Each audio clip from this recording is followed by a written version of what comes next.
There are some places in the world that seem almost too big to photograph, and the Norwegian fjords is definitely one of these.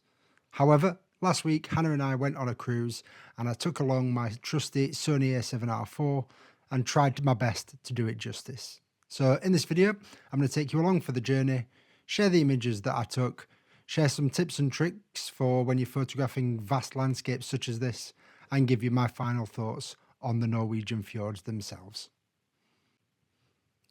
The Norwegian fjords are carved by glaciers over thousands of years, leaving behind towering cliffs, deep waters, and waterfalls that seem to appear out of nowhere. It's a dream destination for any photographer, but it is also a challenge. The scale of the place is massive, the weather changes constantly, and the light can shift in a matter of minutes. Plus, there's also the challenge of trying to photograph from a cruise ship. For this trip, my main camera was the Sony A7R IV. With its 61 megapixel sensor, it's perfect for capturing detail in wide landscapes. And I paired this mostly with the Sony Zeiss 16-35 and the Sony 90mm macro to give compression over the layers of mountains across the fjord, whilst also being able to cover wide vistas. So our first stop on this cruise was the wonderful port at Stavanger. Now, we had fantastic weather coming in and we had a great time exploring. From the old town with its tiny whitewashed houses into the new town, and then we actually went on a rib ride out onto the fjords. Obviously, I didn't take my camera there; it would have been far too dangerous having the Sony out. But I did take my phone with me, and so I'm going to show you a few clips now.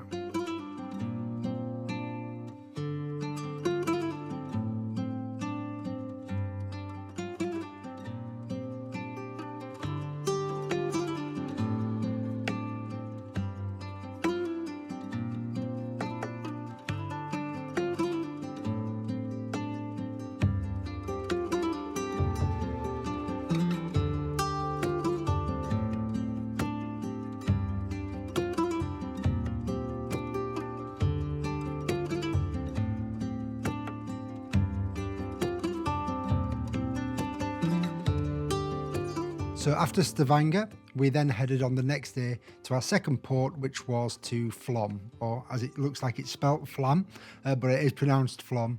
And again, this is another tiny port. They only have 400 residents there, but because of the cruise ships going in, it's a really busy little port. And the main highlight here is the Flom Railway. So we took the Flom Railway up into the mountains.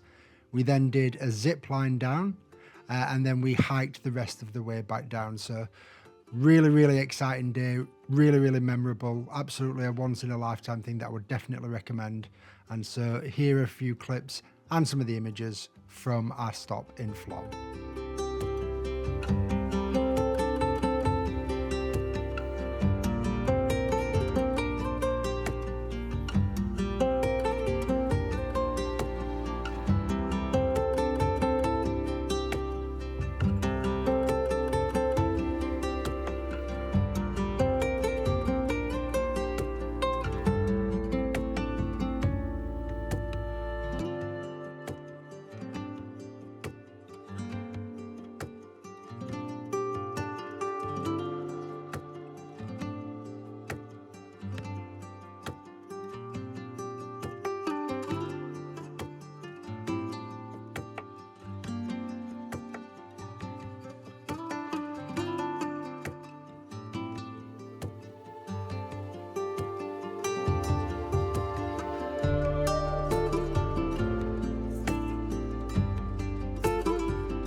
So our third stop of the cruise was to Olden.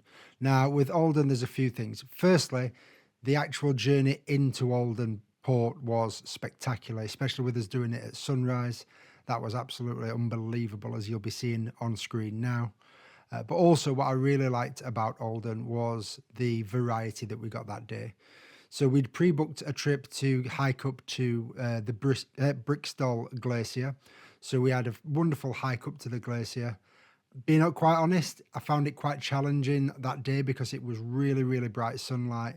And I felt that this is something that, to be fair, happened a lot throughout the trip, but there were a lot of compositions where a lot of the frame is either going to be blown out or you're going to have really, really deep shadows in parts of the image. But I tried my best to make it work and go with that stylistically.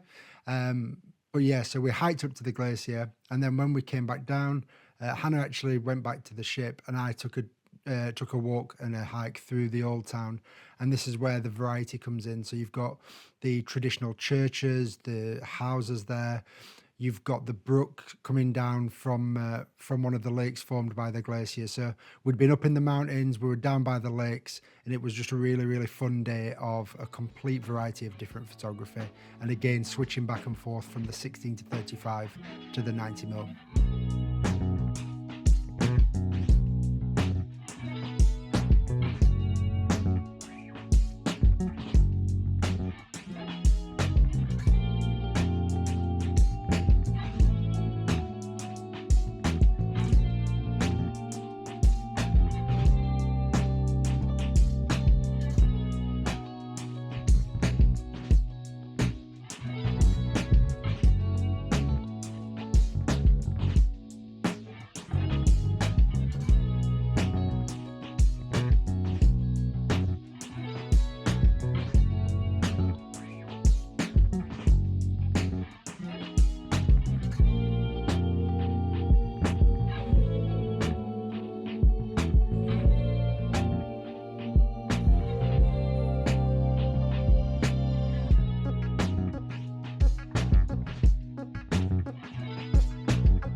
So the last port that we went into is Haugesund, and being completely honest, I was a little bit disappointed. There was nothing kind of out of the ordinary about it.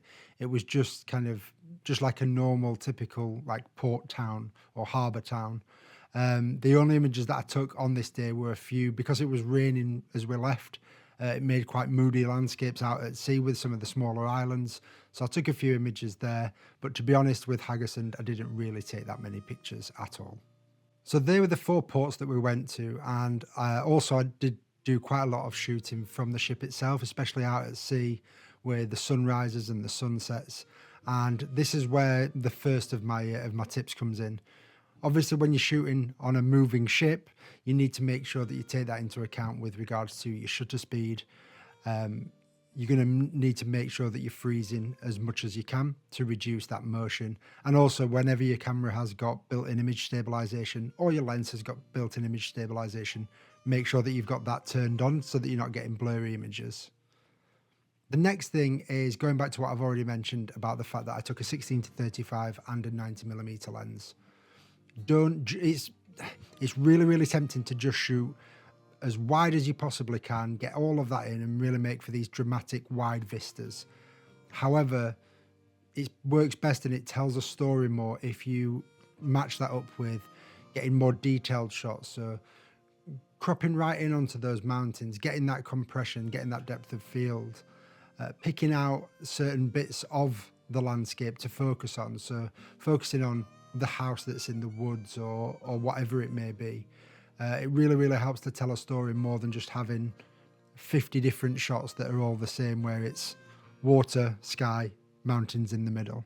And speaking of that composition, when you have got landscapes like you get with the Norwegian fjords, you've got leading lines everywhere you see. Use them to draw your eye to where you're wanting the viewer to look in the image. There's absolutely no excuse for not having leading lines, and here are a couple of examples of where I've tried to use that.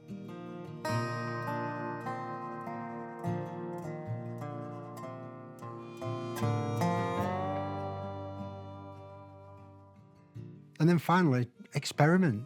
You're going to have changing light, you're going to have changing weather, changing conditions, but the main thing that's going to be changing is the landscape.